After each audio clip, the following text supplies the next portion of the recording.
Yes, sir. The Rap Roundtable is on deck. Monday Night Raw is in full effect. Y'all really know what it is. It's your boy Jarv alongside the Rap Snob, whose camera's currently off, alongside the homie Diddy, alongside Macito. People, what it is, pardon our lateness. Y'all know how I go on Mondays. We always gonna be a little bit late. We gotta get our lives together and shit like that. But we here now. What it is? Let's talk. How everybody feeling? I'm good. I'm back. I was just closing tabs on my iPad. I'm on my iPad right now. Closing tabs. I guess that turns off the camera. That yeah. You basically have a giant iPhone. You know how that goes. Yeah, essentially.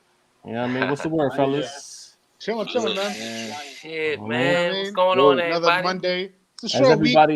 As everybody pulls in, please hit that like button. Please. Hit the like. Please. You know what I mean? Wipe your feet, shake my hand, hit the like button, man. Do all that, please. Let me see. It's right there. Like, comment, subscribe. Do all of that, please. B, Mad Max, I see the homies in here. Jadorian, honor and respect, my brother. Mike Brown. A lot Mad of good Max, folks in the chat already. Salute. Mark DJ. It's some goats in here. Leroy. I was waiting on you. Come on. There's a few. Leroy. There we go. One gifted. What up? Leroy, hold up. Leroy's in the building. Oh man, One's in the building. What's going on? Heat packs in. Leroy, I don't know how many times I told you, DM me, Twitter or Instagram or something, man. You trying to get these beats? Hey yo, holla at me. Oh, we got some of the goats in here. I'm playing. We got start already? No, I'm playing. We got some of the homies in here. You know, we you know. For the jump. Hey, we gotta do the runway for the Monday Raw, man. What y'all was doing over the weekend, man? What's going on, man? You know how Job got to get us together real quick. No, we about to skip all of that. Y'all got about 30 seconds before we get into that. Y'all better Heat Rock starts. Real quick. We got one Royal Rumble entrant time, so let's go, fellas. New York Bias Media. That shit was crazy. Shout out to the homie Ones. You know what I mean? Yeah, man. He going. Yo, real when quick, you start that pod, he better hit me for the guest feature. I know that. Y'all tapped into anything else other than the Drizzy? Marcos, what's going on? Oh my god! Y'all tapped into that flute? I suffered through that flute album, bro. Oh, that's y'all. Me and Sin already spoke on that. Man. If y'all think I listen to that shit anytime after work freezing, then y'all are bugging, man.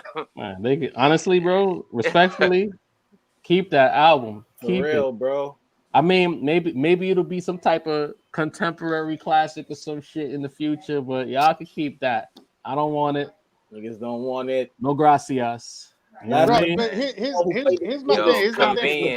Because if we just look at it as a soundscape meditation type album, there he go. Type project. It's fine. No, but you're not letting me. You're not letting me finish. Can I finish? Can we finish? Proceed.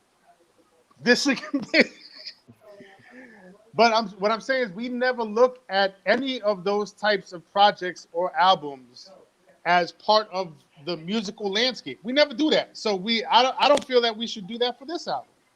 Let that be what it is over there, but we shouldn't be talking about it like comparing it to other musical projects that have come out and from artists that are his contemporaries. That's not what this is. It was so fire. Why are we talking about it like that? Jeez, here you go. Who's talking about it like that? Are people talking about it? Pitchfork, they rated it. I want to know how many other meditative soundscape albums and projects Pitchfork has reviewed. I want to know that.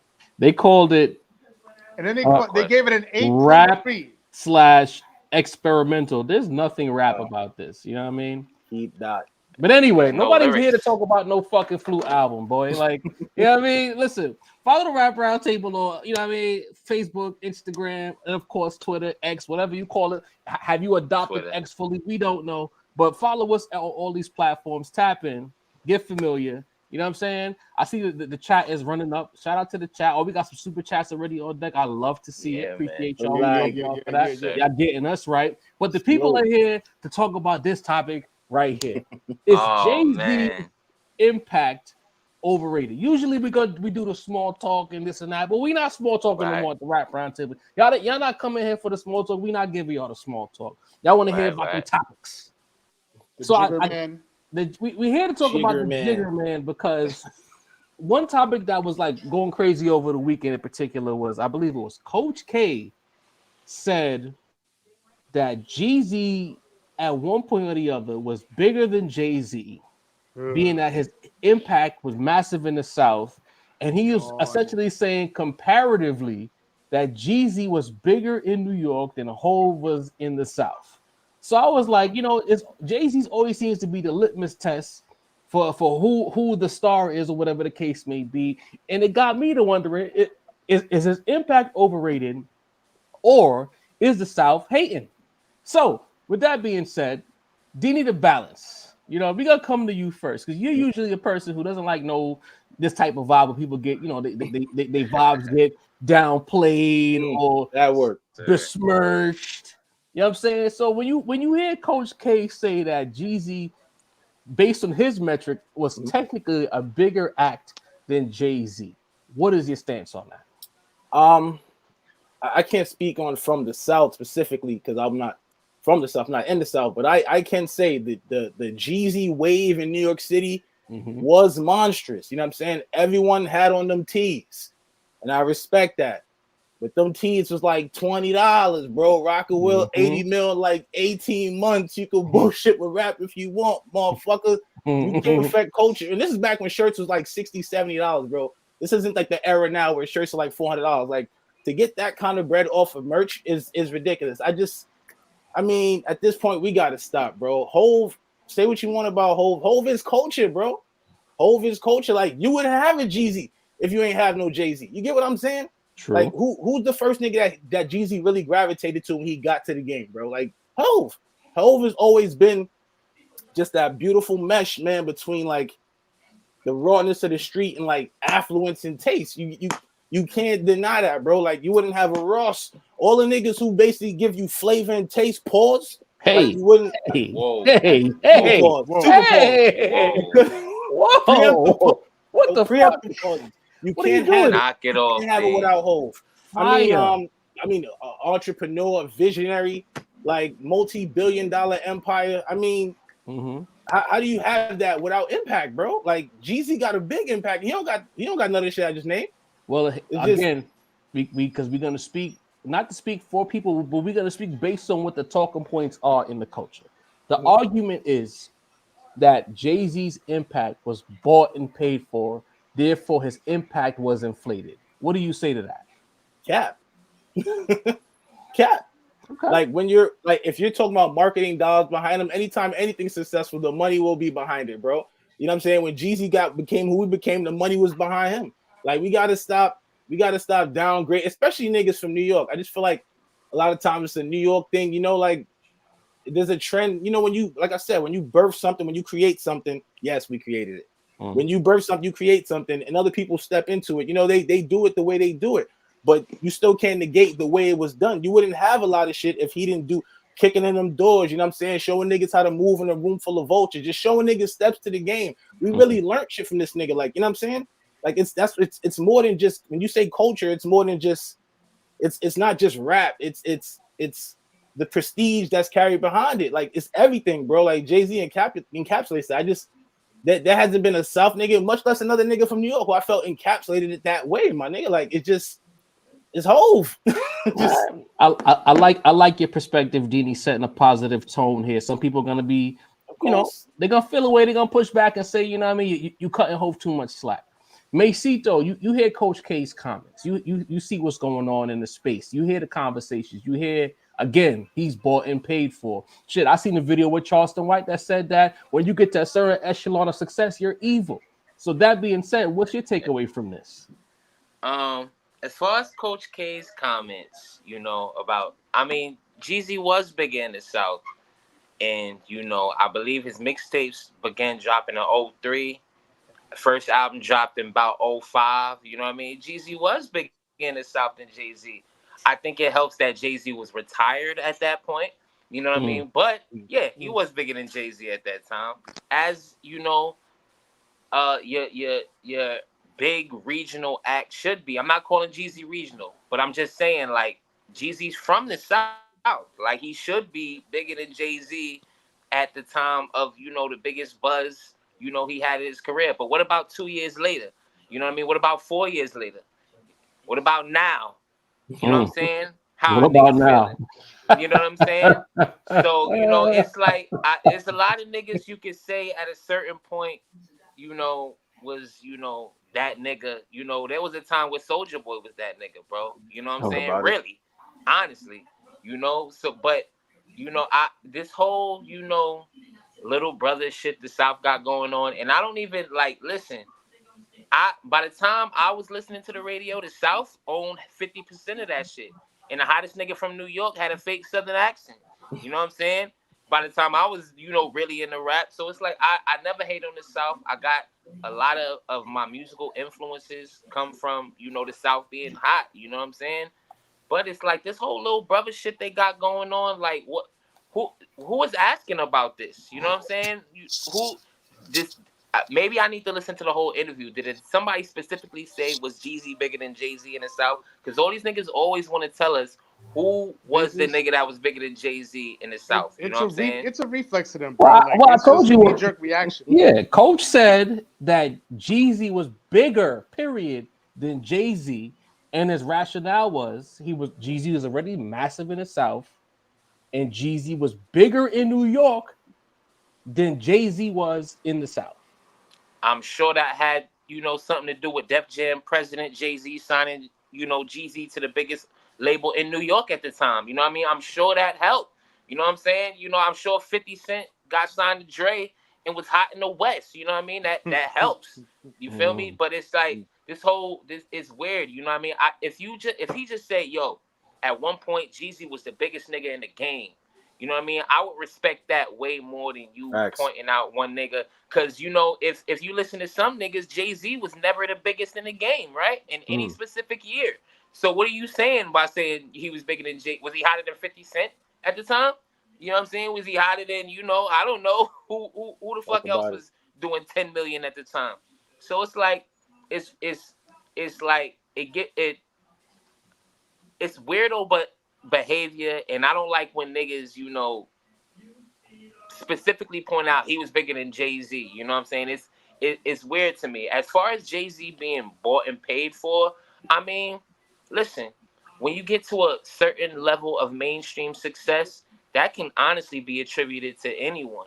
You know what I'm saying? Like, I'm not gonna fight back against that because if they audit every year Rockefeller, it might be some payola in there. You know what I'm saying? If they audit all of Rock Nation, it might be some freight streams in there. Maybe. You know what I'm saying? But I'm sure if that's the case with a lot of these niggas, you know what I'm saying? So I think, once a nigga gets to a certain level, depending on what a nigga thinks what bought and paid for means, that could be attributed to a lot of these motherfuckers, especially when you look at their history. Okay. Mace made up for the lunch hour opening act with an early fourth quarter barrage of buckets. I love to see it, but I know Sincere got bars. He's been too quiet, which makes me nervous about this conversation. Nah, man. I like my brother summed it up very beautifully, very succinctly, very in detailed. I'm just gonna go off the hip. South is hating, bro.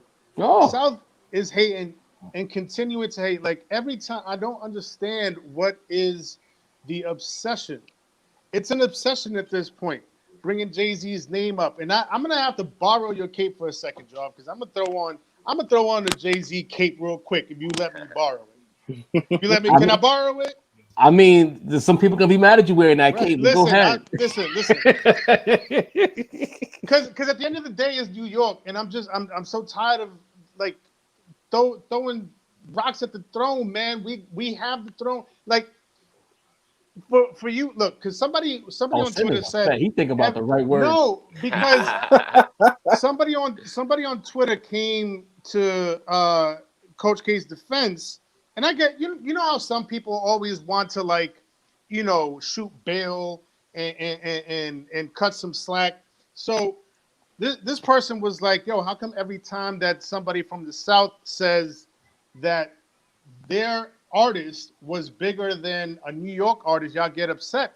And it's beyond that. It's like, why y'all keep bringing up New York constantly, consistently? You know what I mean? And then literally the point that he's making is Jeezy was bigger in the South than Jay-Z was. If that ain't motherfucking regional bias, I don't know what the fuck is. Y'all motherfuckers keep coming at us talking about we some regional bias ass motherfuckers, always putting people in New York above everybody else. When you come into the conversation talking about in the South though, in Atlanta though, like Hov wasn't like that. Jeezy was the big artist. It's all the same to me. You're using the argument that you use against us to make your point, and that doesn't make any sense to me, bro. Like, just keep New York today.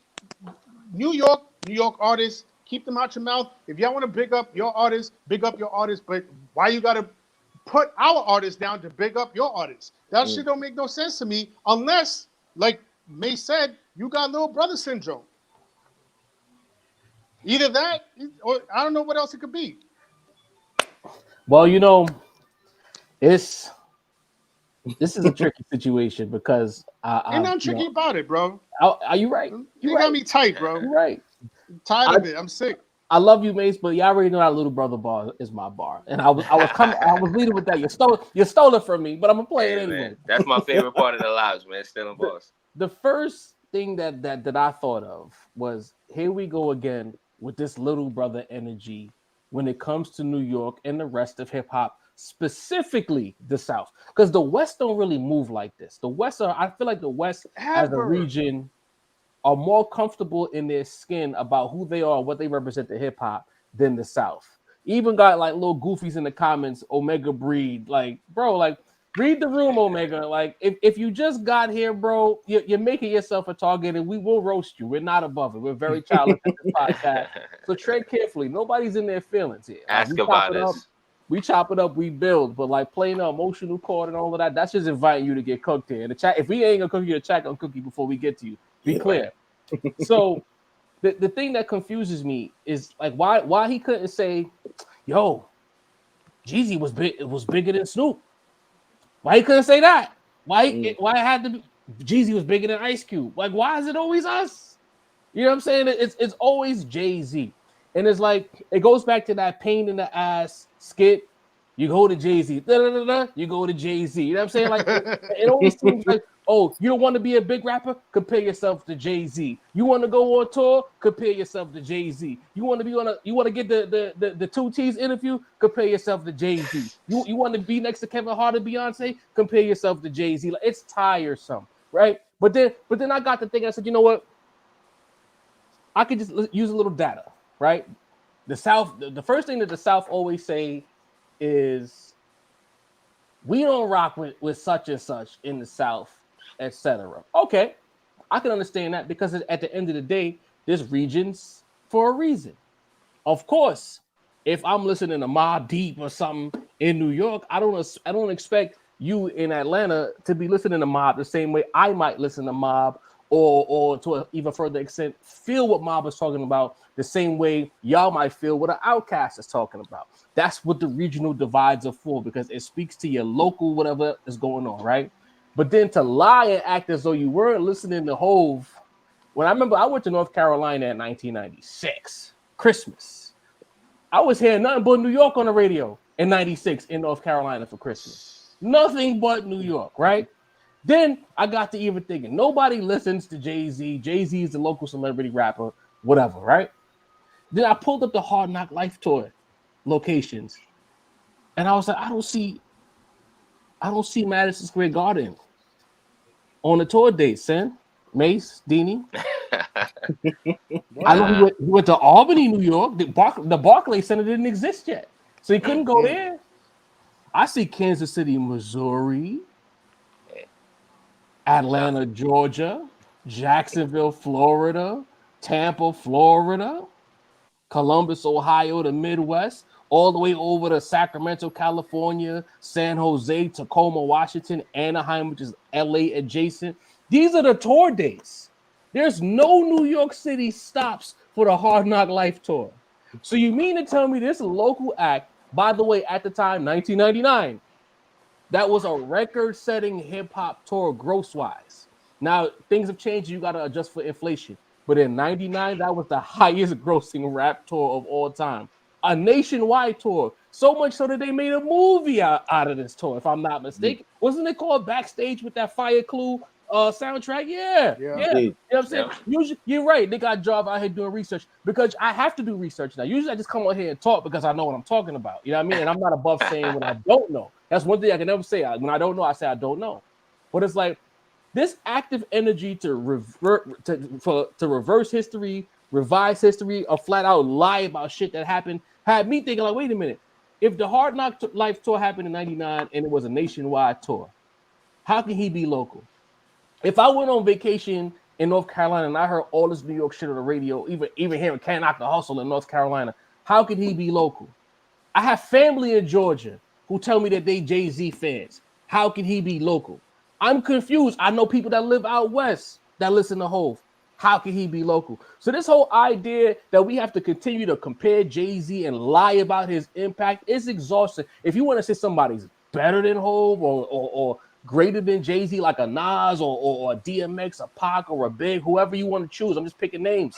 We can have that conversation. But to keep saying this guy was bigger and that guy was bigger, where they at now? This nigga out here doing interviews talking about a divorce. Where the music at? Snowfall ain't ring off like that. Look, man, and for all the people that throw out Wayne as a name for the GOAT, like all of these people that get interviewed that throw Hov's name out there, they could just as easily say, yo, you know, such and such was bigger than Lil Wayne at the time. Right. Why does that never happen? Or Mace threw out 50 Cent. Why does that never happen? And hold on, Sam. Let me just address 2 3s real quick. Nobody said that we said that Hov was local or whatever the case may be. But if everybody keeps saying that I didn't listen to Hov in this particular city and or region, then by default, y'all saying that the New York City and the tri-state area, and to a slightly lesser degree Philadelphia and a slightly lesser degree Delaware, is completely responsible for Jay-Z's success. If nobody or we wasn't listening to Jay like that, like we gotta stop the cap. That's all I'm saying. I'm tired of it. I'm honestly tired of addressing this shit because every few months is somebody from the South going on an interview somewhere and gotta have Jay-Z's name in his mouth. I don't understand the obsession, bro. And if he's not that guy, then stop bringing him up. You know what I mean? Like it's really exhausting, bro. It's like Diddy, bro. Like what do we call it? Is this not hate? This is hate, right? Am I okay? No question. No question. We got a few super chats to get to here, you know, because it's all about this topic. I wanted to hear from the guys before we got into it, but Mad Max with a super chat says, "I'm about done with this Southwest and hip hop talks. Jeezy bigger than Hov. Pause. S. Carter. Jeezy was bowing to Hov like his name was really Jehovah. That's a fact. That's a fact. Again, and look who he's talking about. Hov. Jeezy didn't get big in New York until he got next to Hov. Let's be clear, those remixes happened. Same thing for Rose. We liked them. We listened to the music, but those remixes with Jay-Z's voice in it made them sanctioned in New York City. Say what you want to say. And at the time, retired Jay-Z giving you a verse, that means your record was nationwide because he was one of the biggest acts in the country. I don't really want to argue about that because you're lying if you say otherwise. Roadrunner Gang RRG with a super chat says 2 Chainz Wayne's got the best album I heard in years. I'm gonna get you some Q-tips, gang. Mad Max in the super chat says the Southwest got the hip hop IQ of J.R. Smith and Russ. Wow. Anybody want to respond to that? Don't do that to the West. No, don't do that to the West. Don't do that to the West. That's beastie. The West, I'm saying, man, like be careful, Sin. You tell me to be careful all the time. Listen, man, I'm just saying we don't like we said, we don't see this type of rhetoric coming out of the West and West Coast artists. They do what they do, and they know that they're doing them, and they do them to the best of their ability, and nobody else is going to do what they do. You know what I mean? The Midwest artists don't hate either. It's just the South.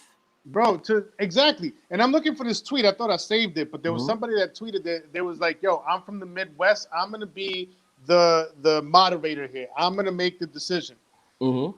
As somebody in the Midwest, not from the West, not from the South, not from New York, but in the middle, Jay-Z was absolutely bigger than everybody that they be talking about. Everybody. And you know what I mean? And the Midwest person would be the person, the moderator for this type of debate. You know what I mean? Because they don't have those sides to pick. And the thing is, Jeezy in 05 was like, it's like one of the peak years in hip hop. You know what I mean? Like Jeezy had an Hell all-time yeah. year in 05. But I feel like often, like what consistency breeds disrespect. You know what I mean? I seen Kobe go through this because in 03, T-Mac might have had a better season. You know what I'm saying? Like 01 AI, I get it. You know what I'm saying? 09 D Wade was a problem, but who was there every single year? You know what I mean? I feel like because Jay have so many years that could be, you know, counted as his top year, that people just kind of like disrespect him. Because DMX in 98, 50 in 03, Jeezy in 05, it was a lot of niggas that went crazy in specific years. But it's like, how, what are you saying about Jeezy in the South? Because by the time My President Was Black came out, I wouldn't say, you know, he was the hottest nigga in the South. You know what I mean? T.I. had passed him. Wayne had passed him. Mad niggas. Ross had passed him. So, you know what I mean? How long did Jeezy, be able to hold that momentum? Congratulations. You got 1 year. Word. And that's what the South runs wasn't like they often bounced around a lot. They never had one consistent guy just cooking for a long Weezy. Weezy got it. We're not gonna do that. Weezy had a nice extended run. You know what I'm saying? And I would say if Weezy would have dropped, let's say 05 with that same momentum, you see what the numbers 50 was doing? I think being that the sales were already depressed by the time Weezy dropped. I think like the Carter 3 did like with 3 million, it topped out of 3 million or 4 million mates, if I'm not mistaken. Yeah, before the streaming era came, you know, streaming boosted it to like 5. About the physical era, strictly physical era. It was triple in that era. Yeah, we would have did like 10 in 05, like 04, 05, just based on the momentum that he had. Be clear. And it's like with Jeezy, I was in a group chat and I said, yo, like, if you want to argue that there was a time when Jeezy had a moment in time where he was bigger than any rapper imaginable, including Jay-Z, I'm not arguing against that. Because Jeezy was like, yo, like I remember when Soul Survivor came out, that record in particular, crazy. Listen, Trap Star is one of my favorite songs of all time. Again, y'all know I love Jeezy. Jeezy's my guy, but it's like Air Forces, it's plenty of joints, bro. Like Jeezy was going crazy. Like I ran the Trap or Die 2 mixtape at the job. I was like the only one spinning that in New York because Jeezy was already cool by the time Trap or Die 2 came up. But we got some more super chats. I want to make sure people, you know, get their points off. I am at original with a super chat says the South just hate Hove's dominance. It's simple. Follows that up by saying that Hove is a Jordan of hip hop. Okay. Roadrunner RG says I never heard nobody down south riding the Jay-Z. People lie like what? People like DMX, 50 DMX, Jadakiss Nas was played more. Def Jam was known to buy albums for their top dogs. I was in the South. Niggas that was on DMX, bro. I mean, that was on Def Jam. On Def Jam, though. Like, so nobody played Jay-Z, but they played all these other guys. You really think they was gonna skip over the Jay-Z record to play? All right, you got it. Only dudes moving units is M Pimp Juice. All right, see, you a little biased there. I love Hov, but we got to be fair. He was trying to promote Jeezy new album. LOL, shaking my head. That's tough. Damn. I see. We found some Jay-Z fans. Yeah, I don't know what the hell y'all been at, but, you know what I mean? Man. Man, they lurking. Welcome.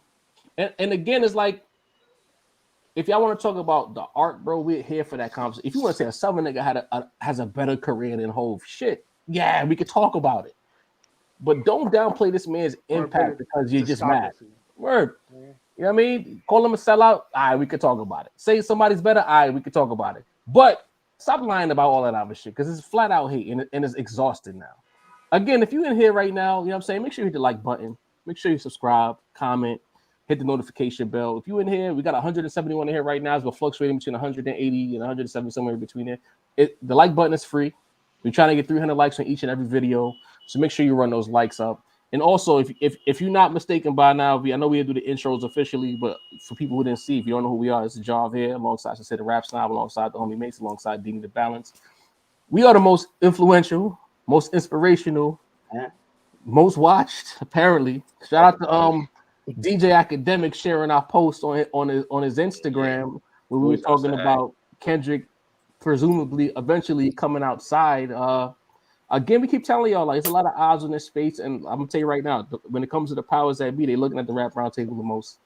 It happens so often. It's getting common at this point. Yeah, I didn't even get overly excited this time because it just keeps happening to where people are watching the podcast, and instead of biting bars, they're fucking with the content enough to share it on their platforms, it give us a little bit of a look, and we appreciate that. I mean, the biting is still happening. The biting is never going to stop, but now you're sharing it. It's an evolution. You know what I'm saying? Sharing is scary. Let's be clear. We're leveling this thing, and like we told y'all, we got some surprises in the future. We're building this shit out, and literally with y'all help, we're doing so. So stay locked in. Don't switch up because you're gonna miss it. If you blink, you're gonna miss it. Next topic. Escobar season is still in full swing. Don't get it twisted for a second. Even if we're talking about Hov, but this is if there's a quote old head MVP right now, it's absolutely Nas. Since it a rap snob, but on a more positive note, Nas honors Scarface and Rakim. I know you've been following that story closely. Can you let the people know if they've been living under a rock? What's this whole thing about? What happened this weekend over in Las Vegas? Yeah, you know what I mean. They had the event for the Paid in Full Foundation. You know what I mean? Again, we talked about it when it was announced. Mm-hmm. They've set up a foundation. Nas is a big hand in this, along with a few other people, and setting up some healthcare for older artists, older rappers, older hip hop artists. The first two recipients, Rakim and Scarface, and $500,000 cash in their pocket. And so they had announced this, but now they had the full event. It was just like it was beautiful to watch.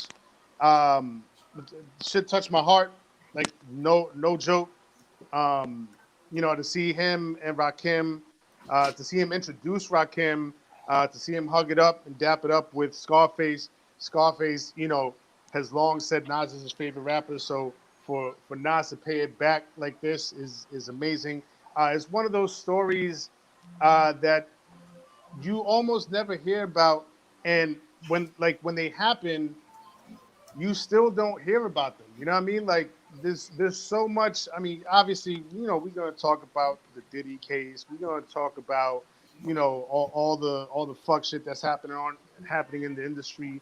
But every now and then, I would love to see, not just from us, because we're gonna do it. You know what I mean? Because we're for the culture.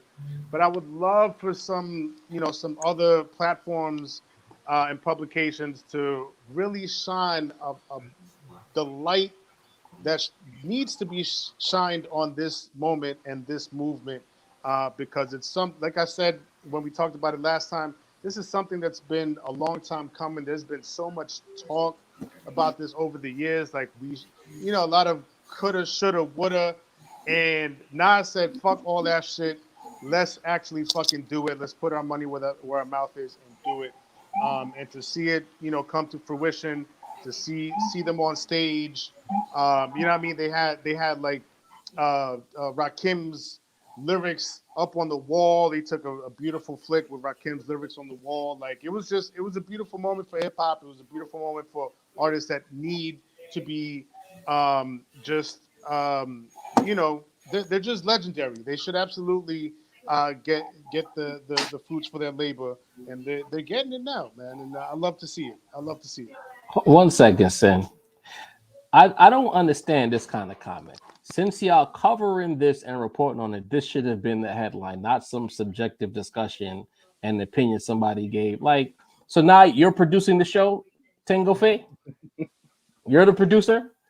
We led with a topic that we were interested in, and you're telling us how to run the rap round table with the amount of Nas headlines this channel has produced. We decided to go in a different direction, and this is your comment, bro. Can you send me your resume? Can you email it to the Rap Roundtable? Because I want to see where it says podcast producer, radio producer, TV exec. I need to know what your background is, because I'm completely confused by this comment. We put the headline we wanted to put because we wanted to lead with a different type of a conversation. And the people, as you can see by the chat and the super chats, were very appreciative of the conversation that we had, the subjective conversation we had at the top of the conversation. Get the fuck out of here with that bullshit. Like, that right there is real. That's very pretentious of you, in fact. Do you need a balance? Also, if I could just add to the, like, the point of the podcast is for sort of differing viewpoints. You know what I mean? We're going to lead with a topic that might have differing viewpoints that we can sort of debate back and forth about. You know what I mean? Like, we're absolutely going to give flowers to Nas and Scarface and Rakim, obviously, right? As they should receive them. But imagine one of us having like a dissenting opinion on this. Like, nah, I'm not fucking with this. Like, we're celebrating it. But if we're producing a podcast, a show for entertainment, we want to entertain the people with opposing viewpoints. You know what I mean? That can create some discourse. You know what I mean? That's what this is about. Discourse. Stay in your lane, bro. Yeah, that much better than us because I just got tired. Like that comment really triggered me. But Denny, you see what Escobar's doing tonight? That event, the speech on stage out in Vegas. I'm not asking you to tell us what you think because Sin kind of covered it, but like as an observer, how did it make you feel? Took my breath away, and it feels good to see. We see so many genres celebrated for what they've done in the past. You know what I'm saying? What they've created, what they've built, the collaborations they've had, the music, the videos, the settings, just the all around things that encompass making music. You know, they celebrated, they're venerated, they're just thrown in the air. So it's beautiful to see three of hip hop's greatest MCs kind of like push this forward. I think there could be no two better recipients than the gentlemen who are receiving it. Pause.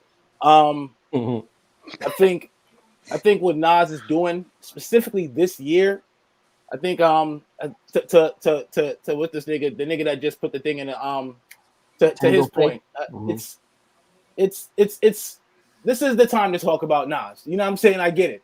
If there's any time, this is the time. I mean, six just magnificent pieces of work with Hit Boy, Emmys, Grammys, docuseries, museums, fucking legacy act, selling out shows at the Garden, doing tours of Wu-Tang. I mean, everything. Like I said this a while back. Like Nas is like reliving the hip hop life backwards, bro. He's Benjamin Button and this shit. Like all the shit he was supposed to do, all the fun he was supposed to have is coming back to him now. And I think there's nobody who deserves it more, man. Shout out to Nas, shout out to Queen, shout out to New York, just shout out to Rakim, shout out. I didn't think this shit would happen, bro. You know what I'm saying? And for Nas to be the one to spearhead the whole shit, like, you know, niggas got healthcare. Rap niggas got healthcare, bro. Like, what are we doing here? Salute. And then he's still going. LP, they just had a show about clickbait, and some said part of the headline is to get clicks. Plus, I said my comment at the top of the show. Jov can see that I was. Yeah, that doesn't matter. What you did at the top of the show is irrelevant. Once you put in the comment what we should do as a pod. At the same time, are you with us when we're sitting down and we're on the internet and we're looking and we're seeing what's creating the conversation? Nah, right? You're not with us. So if we see that people are really interacting with this topic about what Coach K said about Hov, why not lead with that? Again, if you go to our channel, Tango Faye, and you see and you scroll, we got accused of using Nas for clicks. So now we see a different topic, and of course we're gonna move away. And if you look at the headlines recently, we've been pivoting to prove a point that we don't need to lean on Nas for clicks. We see a conversation in the culture about regional divide, and if you've been following the Rap Roundtable, the regional divide conversation is our sweet spot. Pause.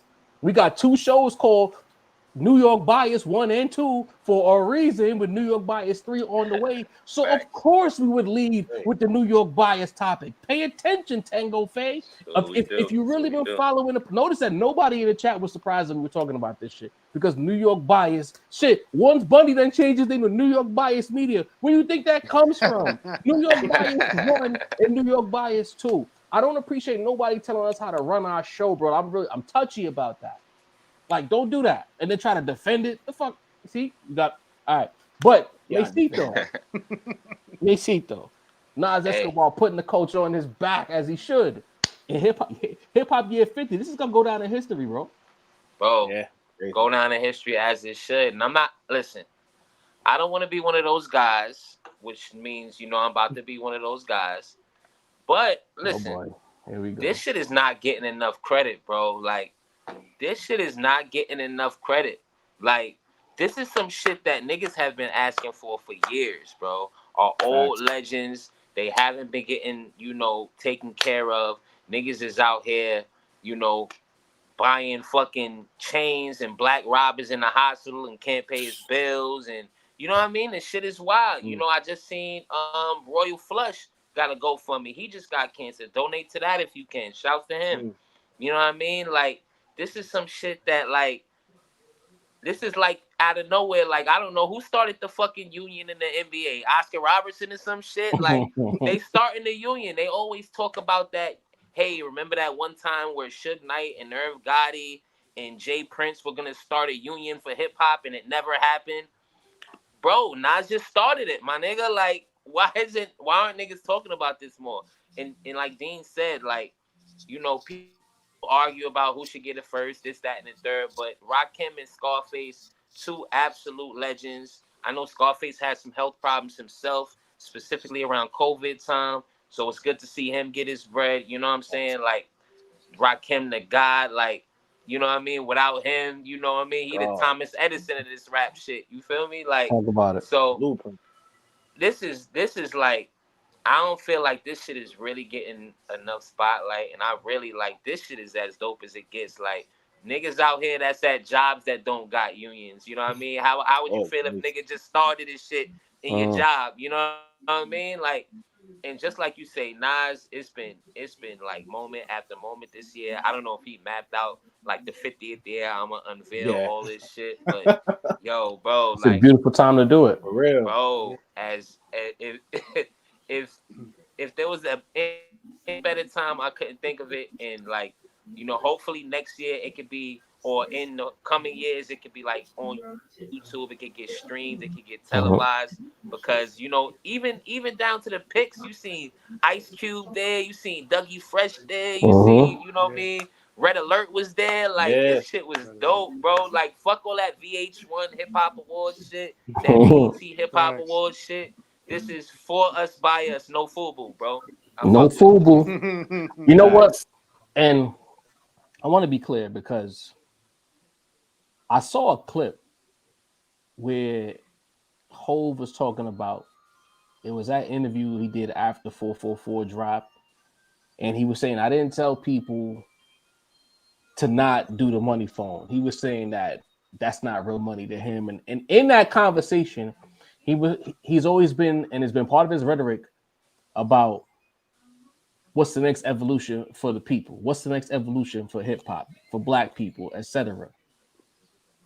Then I see in however many years ago that was, now that Nas is doing it, and I'm like, bro, you've been pumping that what's next argument for a long time, Hov. And that's not to say that Jay hasn't done a lot of legendary shit behind the scenes that doesn't come out until years after the fact. But if you're so big on pooling the people together, pooling the resources together, don't worry about it being a slippery slope. A lot of times people are afraid of, if we do this, how does it impact that? You see how it makes you, bro? That's because Hov is a hyper capitalist, bro. That's the hyper capitalist. Let me finish. Argument. You know what I mean? Because Mace made a point about all the other artists who are going through some things right now. And it's like, all right, our couple of legends got this, and it's healthcare, etc. But as much as Mace is talking about it, the way he's framing it, there's a lot of whataboutisms out there. So whereas Mace took a reasonable stance, there's somebody somewhere saying, why can't this guy get it? Why can't that guy get it? And I think Jay-Z, I don't want to speak for that man, but I felt like this didn't happen before because I feel like people are more concerned about the scope and how big it needs to be in order for it to appease everyone, as opposed to just opening the fucking door and starting somewhere. And that's why I wanted to give the credit to Nas, because Nas said, you know what? The whataboutism aside, it has to start somewhere, and maybe someone else can pick up the baton and it can make the shit bigger than what it is. But black people need to do shit like this. Like, we need to close. I always say close the decks, make this shit about us, and it starts somewhere. To me, this when they say it's the chicken or the egg, this is the chicken. You know what I'm saying? Someone else might produce the egg down the road, but Nas and the team around him with Mass Appeal, this is the chicken that I hope becomes something real massive as far as us closing the decks. We see Meek Mill talking about being completely independent, and I know a lot of that, you know, that's Jay-Z's role. He's been a person who's been telling artists to snatch your shit back from these labels, be independent, be a business. But I think we also need to protect our OGs, because too much people who are the forefathers of rap, them niggas, they're not celebrities in a sense of fiscal. they're celebrities to us because that's our culture, but they live in very regular, and in some cases they hurting and they need every bag they could get. So why not protect them somehow? So I'm all for this. This is what we need. I hope it continues to go on. But go ahead, Sin. You were saying something about capitalism, you know?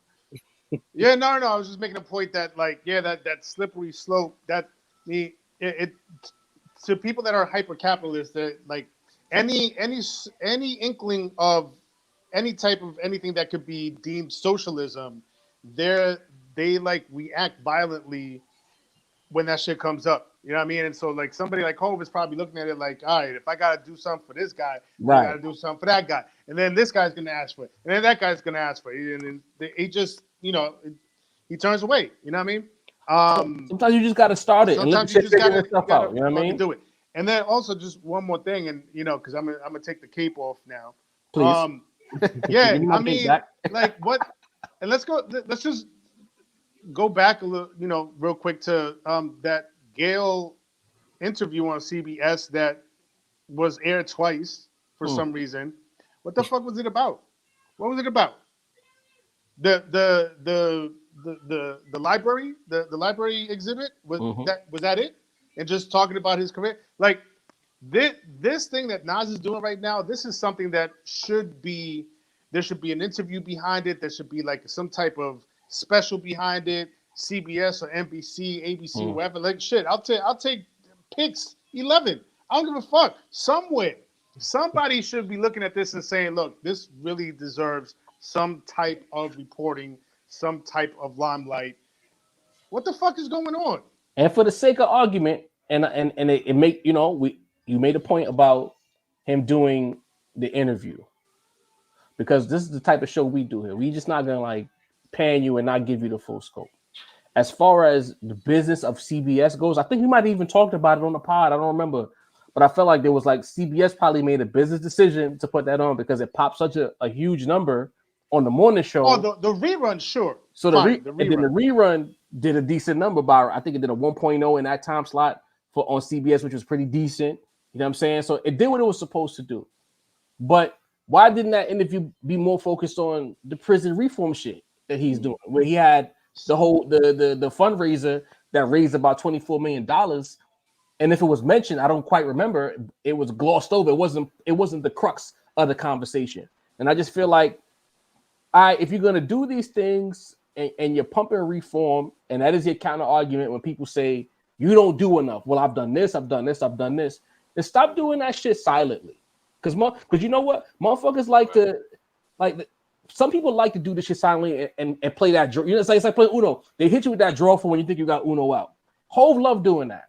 I think in this conversation, as a person who's essentially a media superpower, your exploits needs to be shouted just as much as your accolades. If you're doing all of this shit, put it out there as opposed to being quiet about it. If Nas is putting his face on this shit and you putting your face on prison reform, do an interview about that shit, nigga. Why not? Real talk. You know what I mean? We got a couple more super chats, and I want to be clear. I got that Tango Fade because, you know, this is our podcast. And if I'm ever gonna get emotional about anything, it's about this pod. We put like we said last blood, sweat, and tears. We put a lot of work in this shit. I'm an artist. I'm emotional about my shit. The round table is in the barbershop, so shit gets heated in there. There you go. It's a podcast so in theory, but you come in this barbershop and you say the wrong shit, niggas will turn or your haircut can go wrong. All right, go. It gets hectic, man. We always gonna get emotional about this pod, nigga. We put a lot of work into this shit. And a person who's coming in for the first time and they see you in the chat saying that, they might get the wrong idea about what this pod represents, which has happened to us multiple times. But we got 3 super chats to get to. We got Black Welcome Power with a super chat. He says, this is from the first segment, Jay can sell out arenas in all regions. There aren't many rappers that can do that 10 years after they debut. I mean, you know that. Appreciate you, super chat, Black Welcome Power. You, bro. New York Bias Media, One's Bundy, people in the convo. People making a convo about what Jay not doing instead of focus on what Nas is doing. I mean, that happens. That's the nature of the beast. And one of our day ones, Leroy Green with the super chat says, salute roundtable, but nobody should be talking crazy about Jay-Z at this point. Everybody holds on to the folks from the region. If you say something crazy about E40 or Too Short in the Bay, nobody gonna go for that. And there you go. Jay the GOAT. He said Jay the GOAT. Yeah, I mean, my nation's finest, Leroy Green. Then put the bad on the end of it, bro. Salute to Leroy. shit like that. But let's be clear, like these are the kind of conversations we enjoy the most. We love talking about rap, but we love these slightly political conversations when we tippy toe. Again, go back to that conversation if you ain't seen it. Was it episode 7, Sin? The home got in with the NFL. Legendary we had to do 2 parts because the shit went off the rail so bad, bro. You know what I mean? Yeah, but man. We going deep. And just I'm gonna just throw a little bit more salt on this. While the South keeps hating on New York, look at Nas. Nas from New York taking care of the Southern legend Scarface. Wow. Can we talk about that for a second? Wow. Let's talk about it. Where's Jermaine Dupri doing that? Where's Master P? Where's Coach K and what's the other guy who runs PP? MP. Where they at? Oh man, what about Baby and Birdman, Master P? Like that's kind of crazy. Super quiet. Y'all always kill Phantom, an extra chain. Tell us how rich you are, shit like that. Party. But anytime niggas do some real monumental shit in hip hop, it's a New York nigga doing it. The hip hop museum, you know what I mean? Isn't Scarface signed to Jay Prince, man? What the fuck? Shit, that's a fact, man. I ain't speaking on Jay Prince. That's where I draw the line.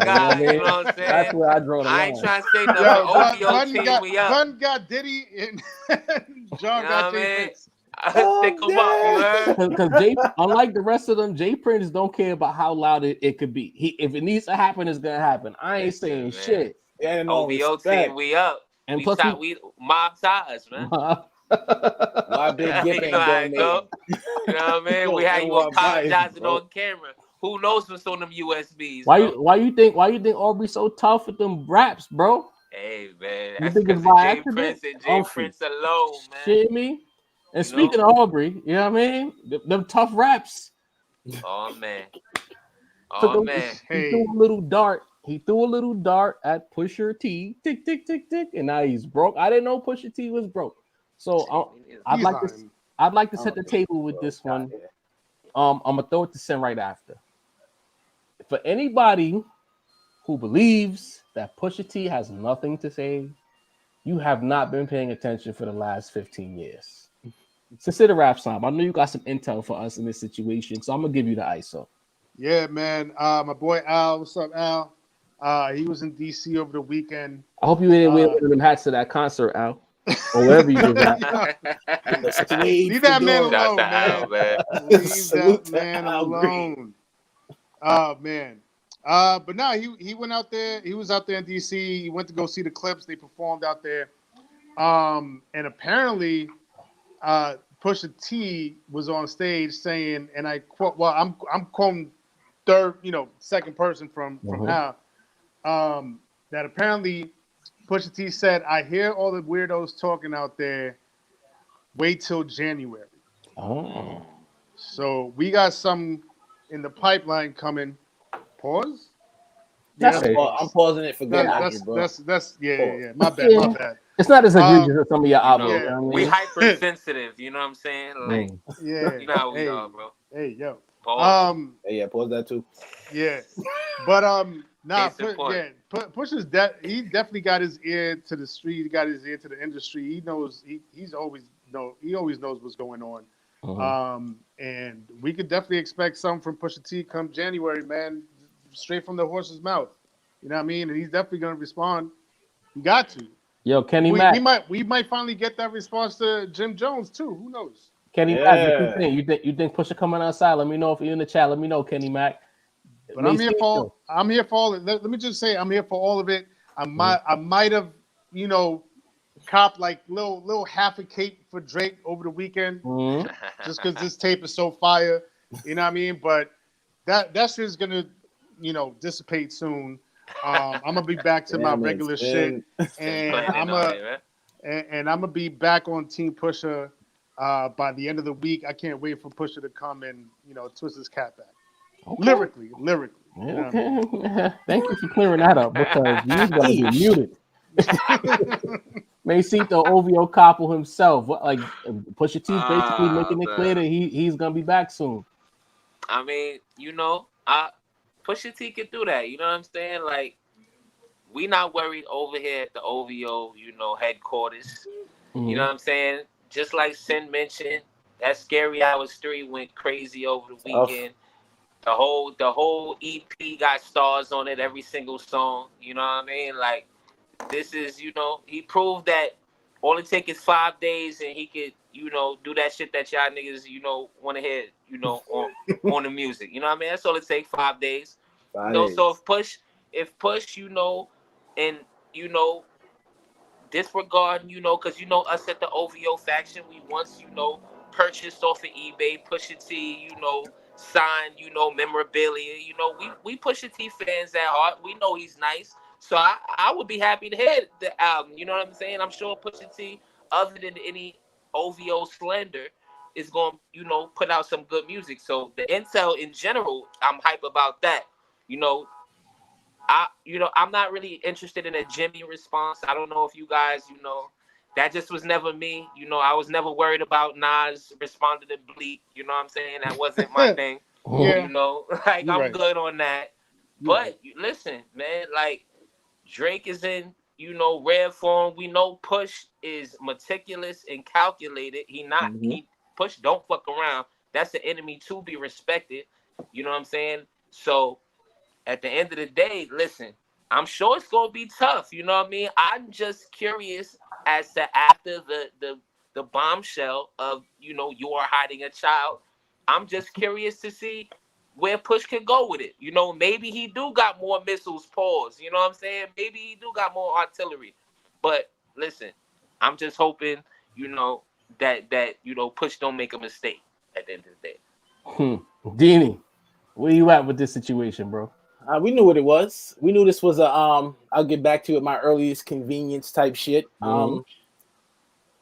We just knew that Push need to have something on the way. Like we're from the era where like a nigga dissed you, and by Tuesday, dissed you Monday, Tuesday night, there was something on him. You know what I'm saying? I don't really have to say where niggas really like May said, calculate they shit, really get really in depth with the music, the bars. Drake has a lot of shit to break down, so I'm sure that will be like surgical.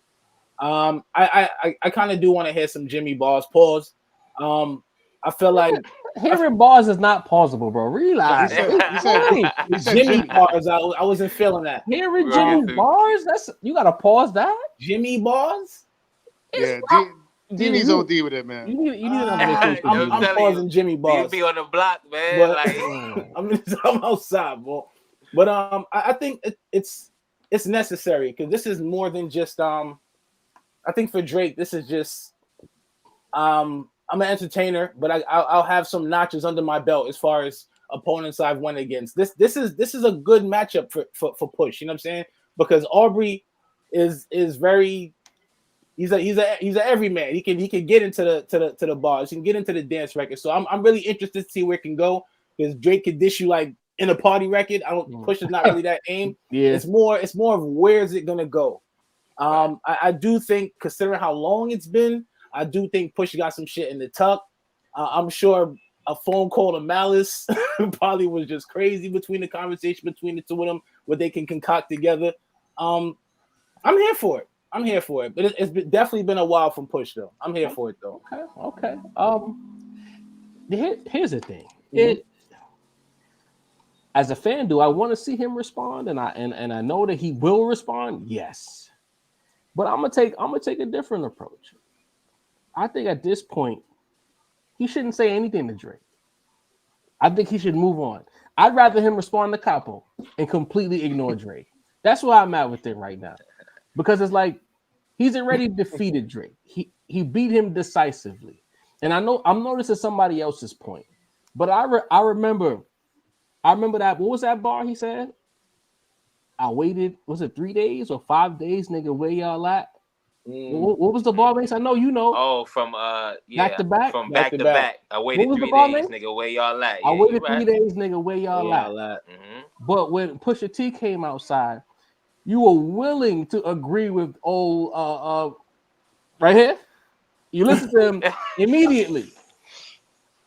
So I got a hard time taking you seriously when you ran down Meek, but as soon as OG told you to chill, you ran inside. You was getting beat up, and you acted like you wanted niggas to hold you back. You know that shit when niggas get beat up and they grab the nigga to pretend that they holding them back. You dig?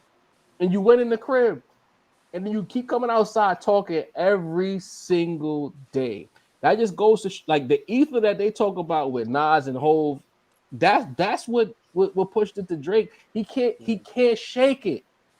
It burns him because one, you outed him, and it didn't impact business. Let's be clear, because we know Drake fans. The first thing they love to say is, "Oh well, we still move units." But it was never about business with Aubrey and Pusha.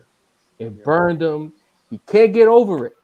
It makes him sick, in fact, that he can't get over it.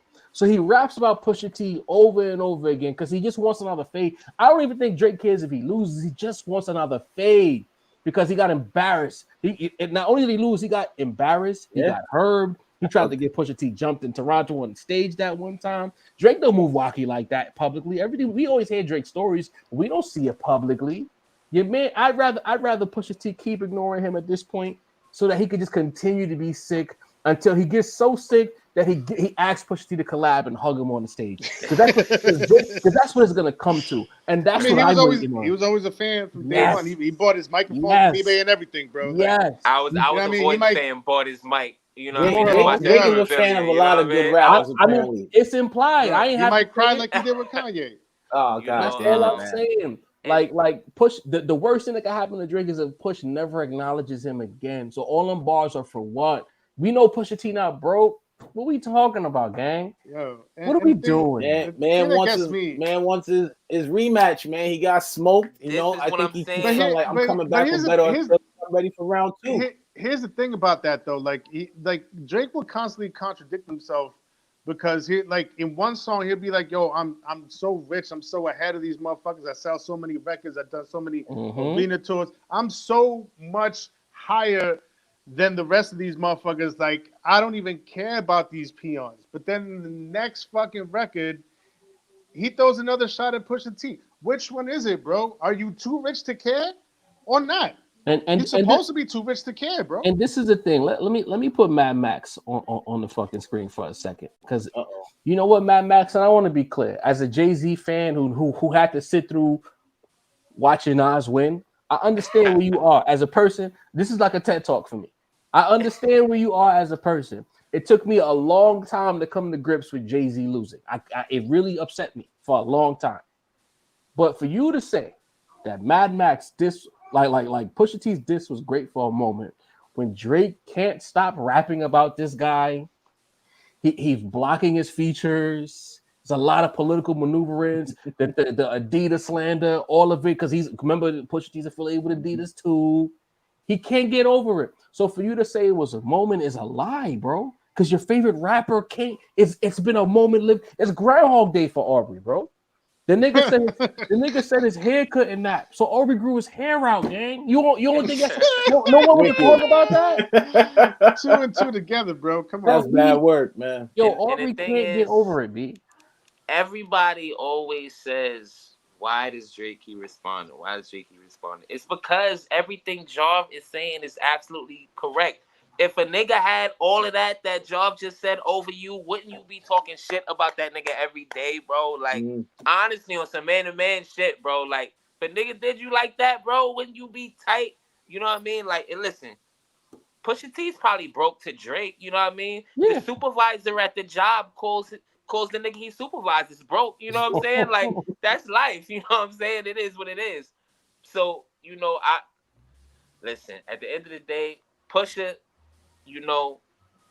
should follow somebody else who we gonna talk about. But I think you're right, Jarv. It would be smarter and more strategic for Pusha to just, you know what I mean? Because if you got the clean victory, you know, this is not boxing where you entitled to give a nigga a rematch in a title fight. You know what I mean? So I think that would be the smart thing. As far as the, you know, just like you. Oh, did we lose Mace? OVO just cut his internet. Damn. Nah, if I'm smoking, bro, because the way I look at it, like people are now talking about like he's rapping now too. Like the accolades are pouring in. Now it's like this nigga can really rap and he can make music for the bitches. He can do all of this. So now this nigga, he's looking like real versatile. So this is a perfect time for Pusha to be like, why y'all all so high on this man?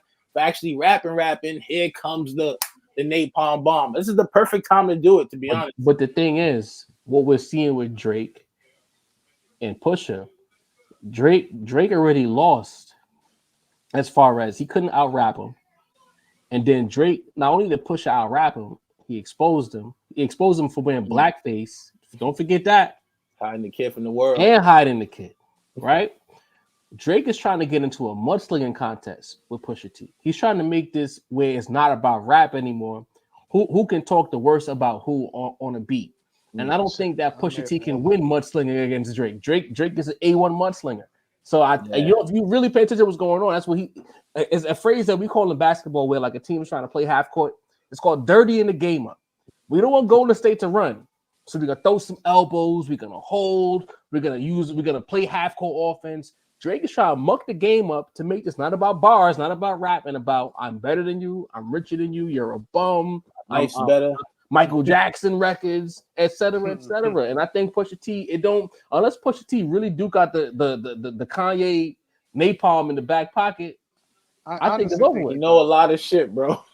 He's connected. Honestly, think he's still holding some intel in the tuck, bro. I really believe that.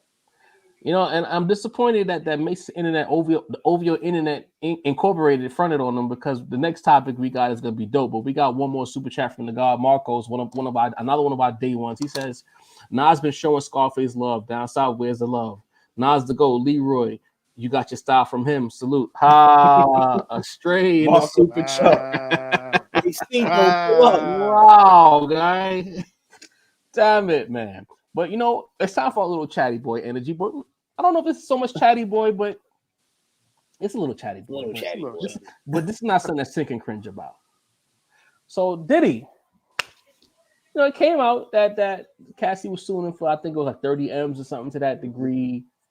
And he was essentially a predator, for lack of a better word, a masochist, for lack of a better word, a sexual deviant, etc., etc., etc. Cassie went through a whole heck of a lot alongside Puff Daddy. The lawsuit came out, I think, on a Thursday, and by Friday, Diddy settled. Crazy. I don't think I've ever seen something like that a day in my life. Consider rap snob. I know you've had some balls in the tuck for this.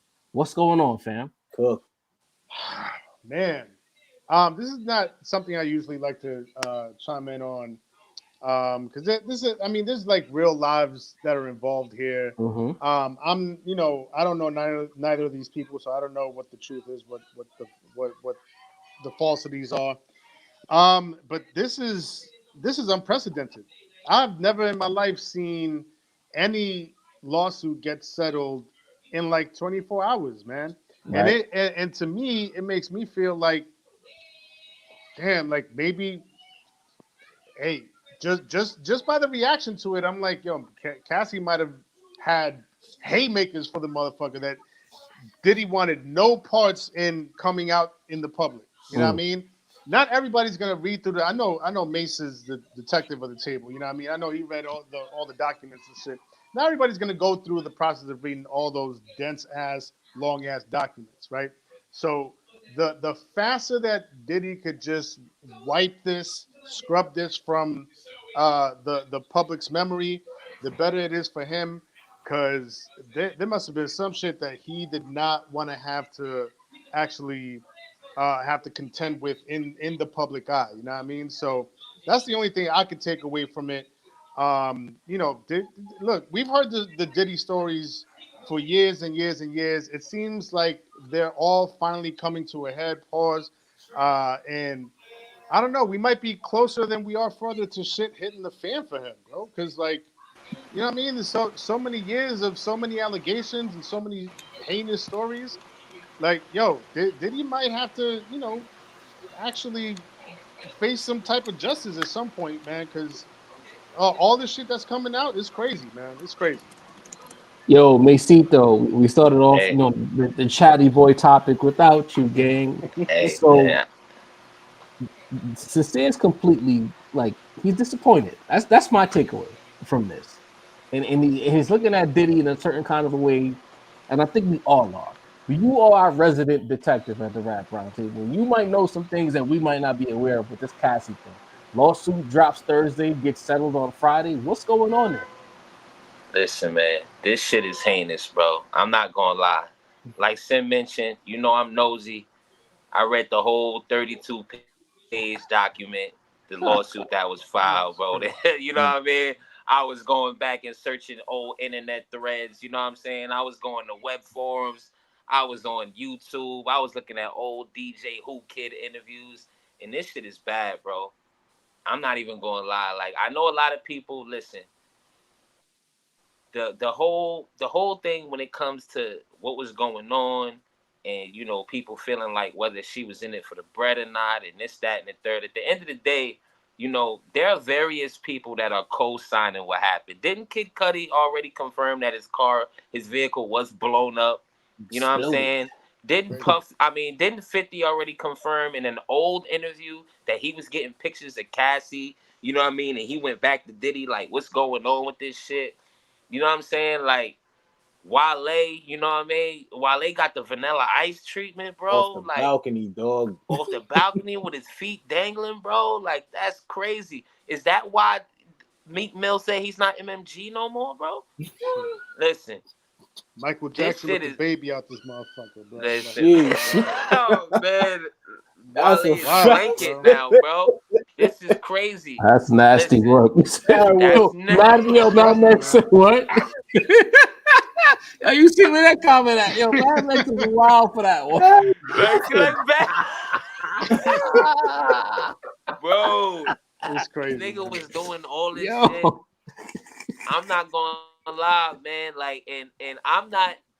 Listen, man. I'm just a guy. I'm not a journalist. I didn't take an oath. I believe all this shit, bro. Every last part of the document, bro. Like, this shit get wild. This shit get real Dwight Howard-ish in some portions of this shit, bro. Wicked. Listen, you gotta read it. We've been knowing Puff was on spicy timing since that man looked fabulous in our eye on drink chins and asked him when they was going to party. You know what I'm saying? We've been knowing Diddy was on some crazy timing, but this shit is heinous, man. I'm not gonna lie. Like, Puffy is on the Puffy's really shook. They said Puffy was They said Puffy had the hammer in Cassie's purse looking for Suge Knight because he heard he was at the drive-thru at the fast food spot, bro. In LA, bro. That's what the documents say, bro. You gotta read it, bro. It's wicked, Puffy, bro. He's a wild boy. This is what I'm saying, man. This nigga Puffy's different, man. This nigga is, when he went out as the Joker in Halloween, he was trying to tell us something, my nigga. That's his real life, man.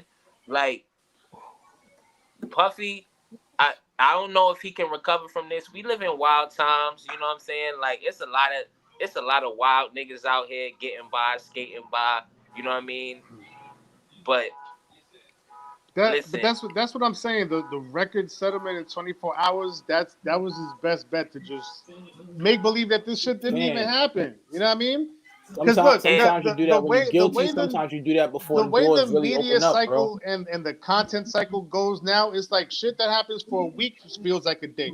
Shit that happened for a month feels like a week. You know what I mean? So something that happened in 24 hours, that shit almost didn't happen, bro. And which one of y'all was it that basically said when Puff gave back all these masters and when Puff was doing all of this shit, he changed his name to Love and made the R&B album? One of y'all said something crazy was gonna happen. He wasn't just doing this shit for no reason. I remember one of y'all said it. Anybody can take credit, but either me or Sin. I feel like me and Sin had a build about that shit. If I'm not mistaken. I remember that shit, bro. Like, listen. Diddy, man, we need Diddy to balance his perspective on this. I know you've never been in no situation where you had to be sued and none of that, but help, we need a Diddy-ism for this situation, man. All right. So I'm gonna keep it a bean. Y'all know what I always say. Pause. I got a love-hate relationship with Puff. You know what I'm saying? Mm-hmm.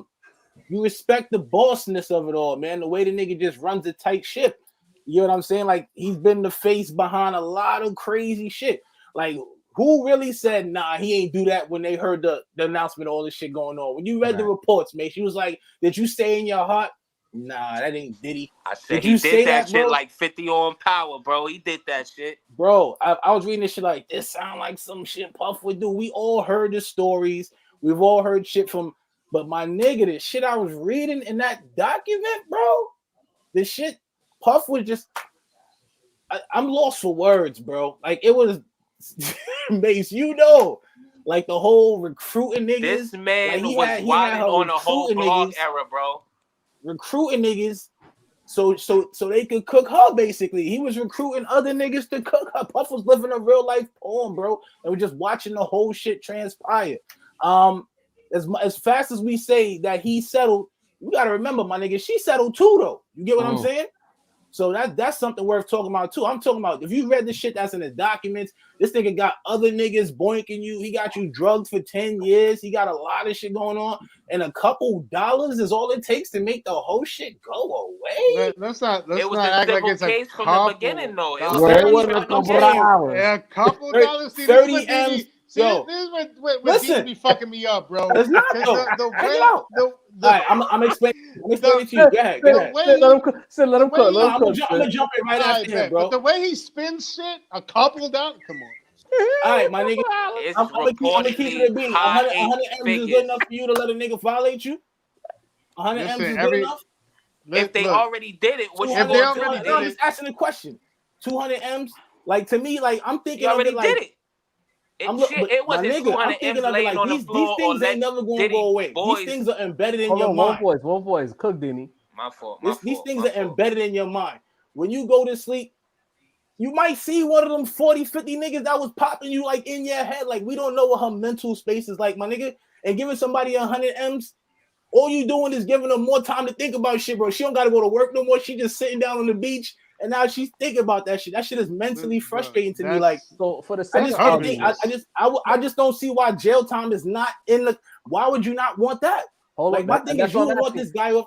And that's what I'm asking you, because you know what? These type of conversations, they'll clip what you just said and they'll negate the whole thing. So what I want to know is, for the sake of clarity, you're saying that you would have preferred that Cassie go all the way with some not no lawsuit vibe, but like criminal, like taking the court. 35 is 35 actually, Mace, not 32. 35 pages of straight fuckery, my nigga. Blood clot fuckery, my youth. So my thing is like no amount of cash, at least as in my head, would be good enough for me to live that. Plus this is Diddy, my nigga. Like what? Let's say he gave her 250 M's. He gave her $250 million. Diddy can get that back, bro. And he's still gonna be on the street doing the same thing to some other girl. If you really, that's why I always say to ladies, y'all really feel like that, y'all gotta get these niggas off the streets. Just getting a couple dollars, you enrich your life, but he's still out here potentially to do that to somebody else. You know what I'm saying? This shit was crazy, my nigga. Like that's why I wanted Diddy to get his whole point off, because somebody would misconstrue what he's saying when the whole point is he's saying fuck the bread, get him off the street. Get him off the if it's really that way. Because for instance, we could say Puff settled out because he was guilty. Okay, he settled out because he was guilty. Respectable. Or he settled out because that nigga's a multi-millionaire, fucking billionaire, and if he runs this case through, the corporation that fuck with him are gonna be like, bro, you doing a lot, bro. We out of here. Your man said, make this shit go away. She get her little bread. I'm still filthy rich. Y'all still feel like I did this shit anyway, so it's not gonna change too much because y'all already think I was that type of nigga anyway. His life ain't gonna. I mean, rich niggas is rich nigga right now, bro. Here's the thing to counter that. One, we don't know what Cassie's financial status is. We don't know because considering she was signed a Puff, bro. No, but how many? But that don't mean nothing. How many years ago? How many years ago? And we all know Puff jerking everybody in this. That's what I'm saying. So she might be hurting, bro. Like Puffy done took money from niggas who had way better careers than she had. She had like really Me and You is like the only joint she had. So niggas who got whole albums of good music are fucking tapped because of this nigga. Like a single going to get her out the way. Like, come on, bro. Yeah. So we don't know her financial status. She probably hurting. Her dude's a fitness trainer. It's not like she left a billionaire to be with a fitness nigga. Wasn't it some funny business with how she broke up with Ryan Leslie and Puff? Wasn't there a whole story with that? Ryan Leslie had about 8-9 years. So she. I mean, I'm not saying she's checking for older niggas, but she might have a thing for older niggas. Another thing is the whole like we make it sound like I hate the whole like a 37-year-old nigga is predating on a 20-year-old, like, yo, y'all have an idea how many 20-year-olds predate on 37-year-old niggas, especially niggas with paper. She didn't get with the 37-year-old nigga that work at Blockbuster for niggas who's old enough to know. You know what I'm saying? She didn't get with that, bro. She got with a nigga who basically could buy the fucking world. So it's a lot of moving parts, bro. You know what I'm saying? It's a lot of moving parts. Yeah.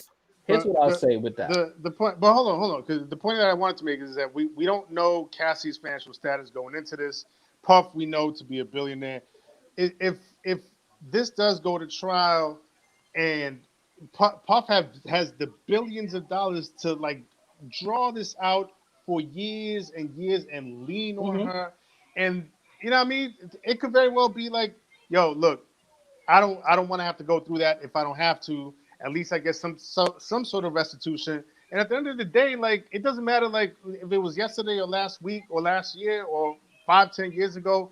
Like, you know what I mean? Karma is karma. Justice is justice. You know what I mean? So it's like, no matter how long ago it was that it happened, it's still karma. Like, he still should pay for that one way or another. You know what I mean? That's not the right karma, bro. Like, if that happened to like my sister or something, I wouldn't want her to take 100 M's, bro. I would want that nigga under the jail. But that's not like, up to you. That's up to her. Right. If she's already living with it and has been living with it for this long, you know what I mean? She might have already come to terms with what happened. And then you got to be honest, like who want to drag out a trial of this shit? You know what I'm saying? Y'all keep saying dragging out, but he said not even no criminal. That wasn't even a criminal element. She just asked to settle, bro. He settled the next day, so the drag out argument is no. He ain't dragging out. He threw the bread. No, I'm talking about. She wanted the bread. No, I'm talking about a civil like suit, Diddy, not a criminal suit, bro. I'm just talking about Dini's point. Oh. You know what I mean? Dini's saying that this should have been. You know, in the documents, it said that she was that there was already a monetary. You know what I mean? That they already went to him a month ago, and he already offered a certain amount of bread, and they declined it. You know what I'm saying? So basically, this was the bluff. Like, okay, that ain't enough. You know what I'm saying? Like, and just like you say, Puff settled that shit in one day. And Dini, I understand, but do you want to go to extended trial? You want to go to after criminal charges with the nigga that you claim is blowing up niggas' cars? You absolutely right. That was putting $1 million on Tupac and Suge's head, nigga. Like, you right. Get deep, nigga. But you can't. I mean, go ahead, y'all. Yeah, because y'all not letting me get in on this topic at all. You know what I mean? my thing is, even I see what you're saying, Mace, and even to a lesser degree, Sincere. But my argument is, she sued the nigga. So she's still getting in some kind of legal tiff with him that's outing him as a evil nigga. So even if it's not a criminal trial, she's still putting the shit on wax. So it ain't. So what's the difference? You know what I'm saying? He's exposed as a devious nigga. But for me, like my perspective is, I really want to know what Cassie's thinking is, because the timing of this is genius shit. For me, that's what I thought of. Yeah. She knew this a year ago. The way the internet works is, it would have been a split decision as far as whatever she said he did that shit, and she just looking for bread. But her timing is so impeccable because of that Keefy D shit that one of y'all referenced earlier.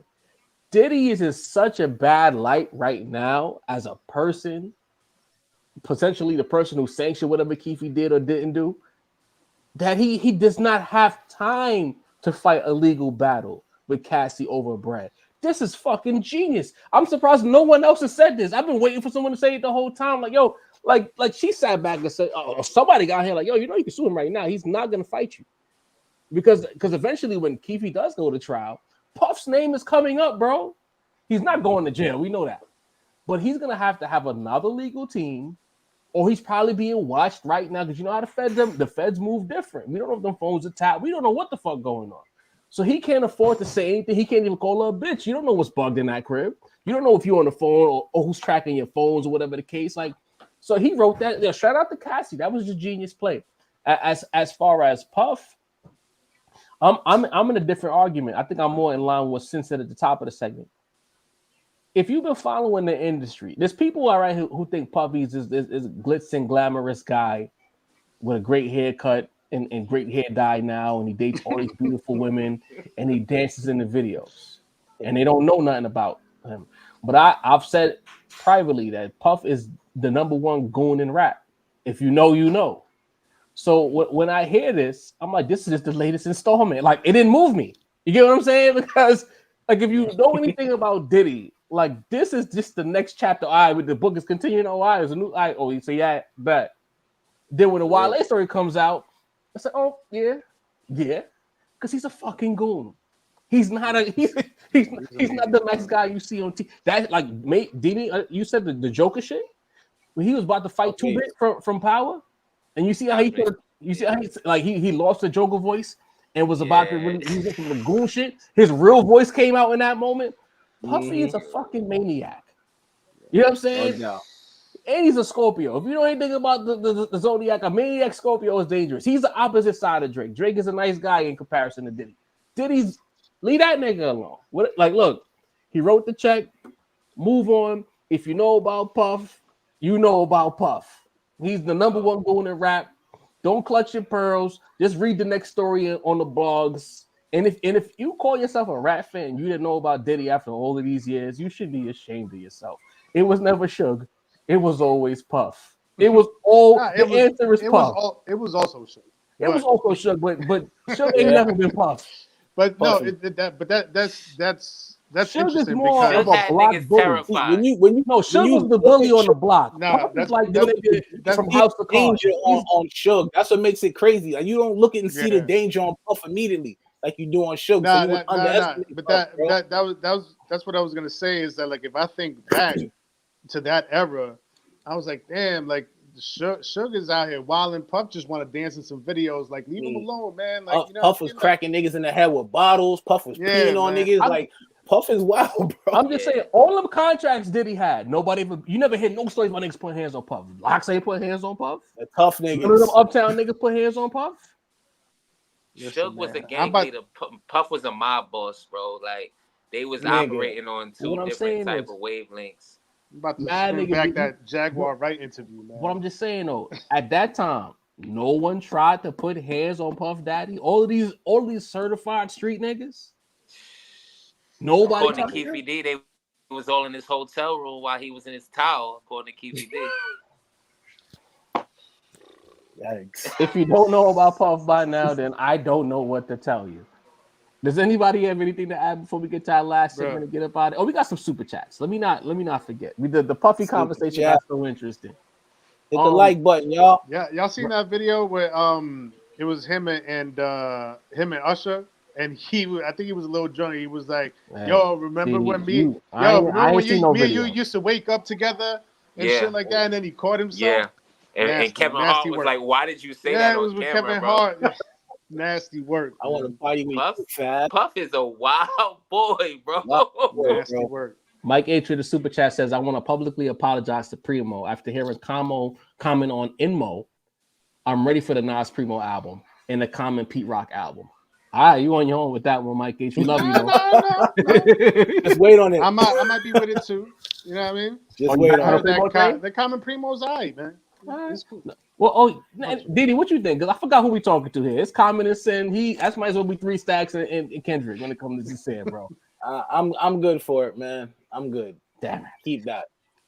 When the Primo and Nas album eventually drops, I'll listen to it. But I'm not excited for it the way if him and Hit Boy say, "Yo, we changed our mind. We giving you number 7."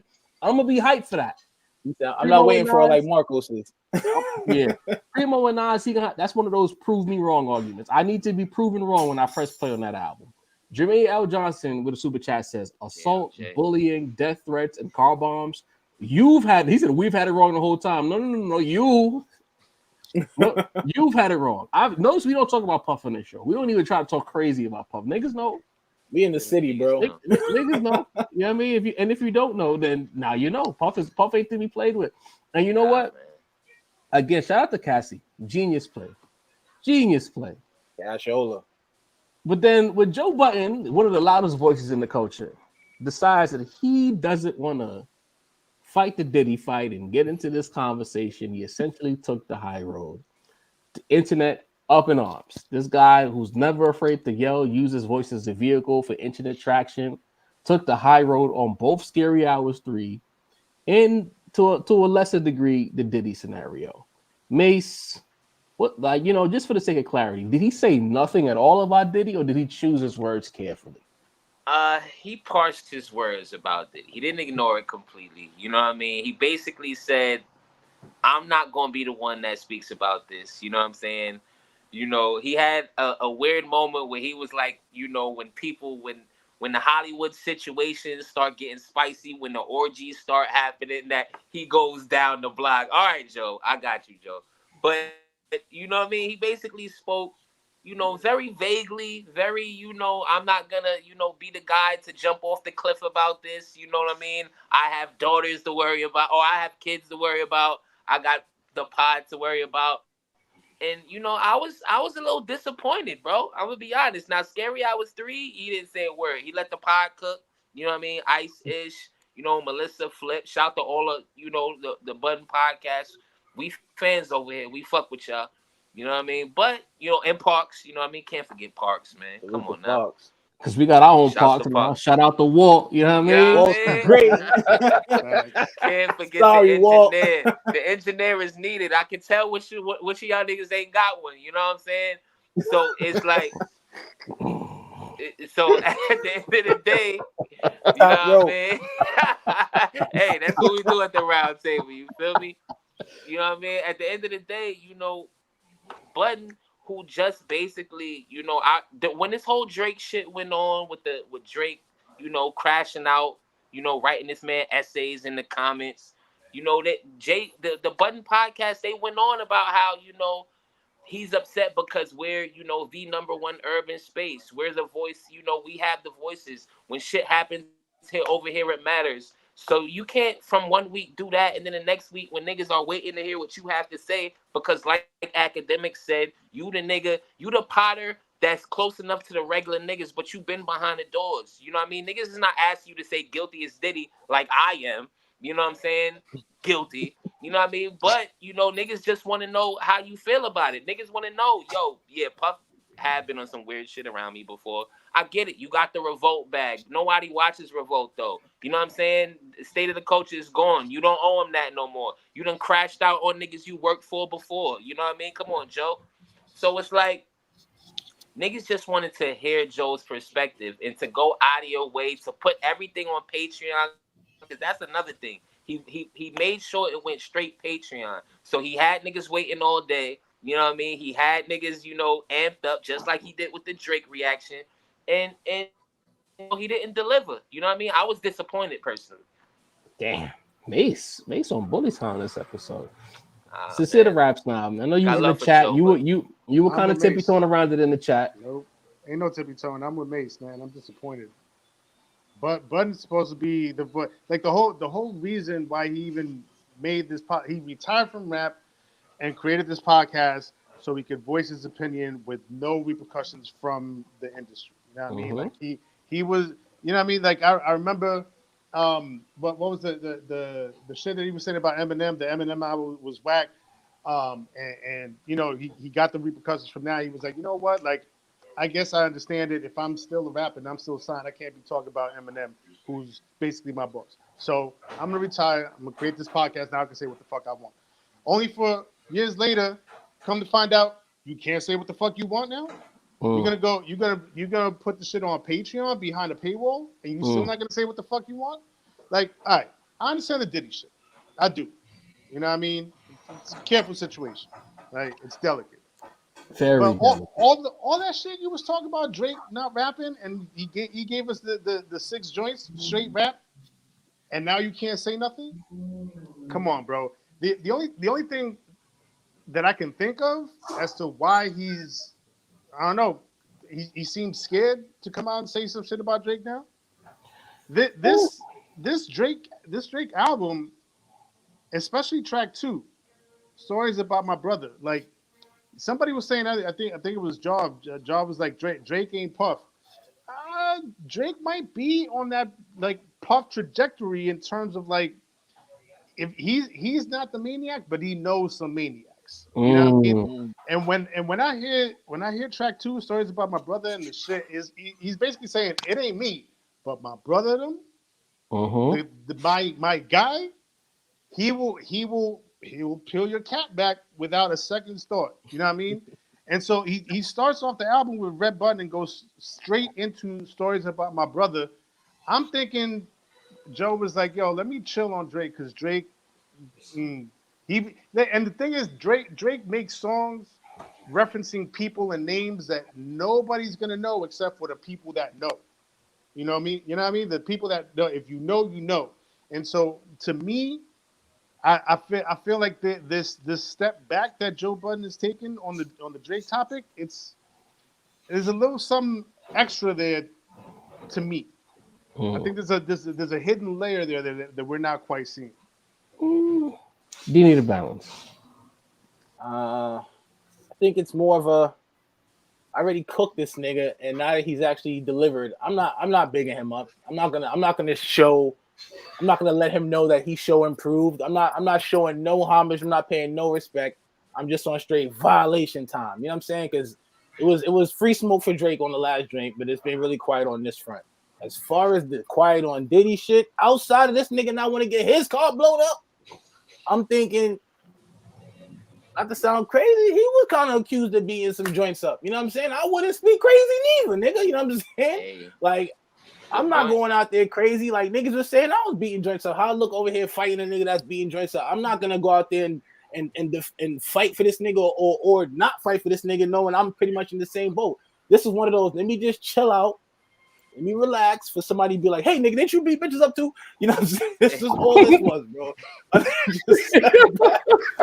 Nigga just sat back and just said, I'm not putting myself in this crazy ass situation. I'm going to just see how everybody else handles it. Nobody's calling me to the fire except for academics. I'm going to just hold my opinion. I get it, Joe. I do. You know, and this is where, you know, I diverge from my brothers, you know, because, you know, Joe Budden is a bit of one of my spirit animals. Be like, I know this nigga. He a sick nigga. B. Honestly, like Joe's a sick nigga. And I said it in the group chat. I know niggas wasn't jacking it, but Joe Budden is a level of petty that you really got to understand. He spent that whole however long segment when For All the Dogs came out, talked about Drake. The shit went viral. You know what I'm saying? They cut out the part where he said good things and only focused on the negative shit he said about the album. Negative, albeit accurate. Fair is fair. Drake jumped out the window, wrote that little, you know what I mean, the blog post in the comment section. And because I know Drake and Joe have a very unique relationship, the same way Sin said, only certain people know who I'm talking about. Drake knows when he dropped that little bar, he's anticipating that Joe Budden is gonna the vein is gonna pop. You know what I mean? And Joe knows that Drake is anticipating that. So you know what I'm gonna do? I'm not gonna say shit because he's so fucking petty. And their whole history is that of two petty light-skinned niggas. That instead of giving you the time of day to say that you did rap and it was fire and I caught your little shot, it was cute, I'm not gonna say shit. Now what? What you gonna do now? Because you can't write no paragraphs, you can't write no bars, because I ain't giving you nothing. That's the kind of petty Joe Budden is. When it comes to the Diddy of it all, we just had a segment 15 minutes ago where I said niggas know about Puff. We not even in the league. Joe Budden been in the league since 2002, bro. If anybody knows, he knows. So why the fuck would he say anything? Ish can say something, Ice can say something, M4 can say something, Queen's Flip can say something, Parks can talk. Joe Budden, he can't. Politically, let's be honest here. Like, let's not take fuck, nigga. Politically, he can't say nothing. Let's move that out of the way. On top of the fact that Puffy is the boogeyman. And we don't know what kind of fiscal situations or arrangements are involved in the Joe Budden podcast. We don't know what could happen politically if Joe Budden's loud voice, because as much as niggas try to say he's just a podcaster, I don't know. I find a hard time finding a voice that matters as much when he does get loud. There's other podcasts that are big, but if Maul says something, no disrespect to Maul and Rory, it's not gonna resonate the way Joe Budden. Math not gonna resonate. 2 T's and what's B dot not gonna resonate. But if Joe gets loud about Puff, that's gonna be on all of our timelines for the next 2 to 3 days followed by the think pieces, followed by the next podcast where Joe has to walk some of the shit he says back, followed by whatever phone call he's gonna get from Puff and or Hove about it. So you know what? He chose himself, and you know what? I respect that shit. Because sometimes you gotta choose yourself in these situations. You know what I mean? And that's how I'm looking at it. Like, if I get in the league and I got some tricky shit, knowing me, I'm gonna say something. Sin is gonna judge me, but I will find a way to navigate saying something without putting my foot in my mouth. I don't think Joe is capable. He don't know. He don't have a filter. He don't know how to not put his foot in his mouth. It's either it's the whole foot to the ankle, or he's just not gonna say shit. And he chose the latter in this case. And I think Joe secretly likes being the one, you know what I mean, that gets judged for not saying something. Just like you say, if you know Joe Budden, you know, like, he's that type of sick nigga. So he kind of enjoy pissing people off by not saying anything. You know what I'm saying? And he could have went out there and said, yo, politically, I can't say nothing here. He could have said that, you know what I mean? But he kind of wanted to make niggas upset, you know what I mean, with his reaction. Content, you know, over and everything. Joe Budden knows how the internet works. I could say some shit and that could go viral, or I could say enough and piss people off and still go viral. He wins either way. It's the same shit with the Nas topic from a few weeks ago. We told y'all we're not jumping out the window on Twitter because it's gonna move a certain type of a way, and it happened. And then we went right back to our regularly scheduled program. Joe know how the internet is played. He interneted us. We fell for it. You know what I mean? I just think timing might not have been on his side. Like, the fact that the Drake shit happened on the same week as the Diddy shit, niggas is like, oh, you're not gonna talk about neither of these shits? Like, what the fuck, nigga? Like, so I think timing kind of worked against him, because if Drake was last week and Diddy was this I'm sorry, week, Mad Max. it could have been more valid. But you know what I mean? I think that's the thing. Timing didn't work for him. You know what I mean? And the thing is, like, Joe, it's you gonna take this type of knock. That's, you know, that's what being, you know, sometimes the hero becomes the villain. Like Joe, you are, you know, the voice of the culture, bro. You know what I mean? So we all waiting on what you got to say about everything. You feel what I'm saying? Like, that's just, you know, that's just your role in the game. Handle it how you want to, but that's just what comes with it. Yeah, it's wild because we didn't think Joe had a limit. You know what I'm saying? It's just always crazy to see like what a person's limit is, what they're willing to talk about, you know, what they won't talk about. Rory and Maul era Joe had no filter. Post Rory and Maul, Joe playing a completely different game. And we're seeing that with each and every episode. You know what I mean? We got 2 more super chats before we get out of here. Mad Max with the super chat. He the super chat MVP today. He says, Puff had Kiss and Fab shook on Drink Champs, Boogeyman. Jermaine L. Johnson with another, down, bro.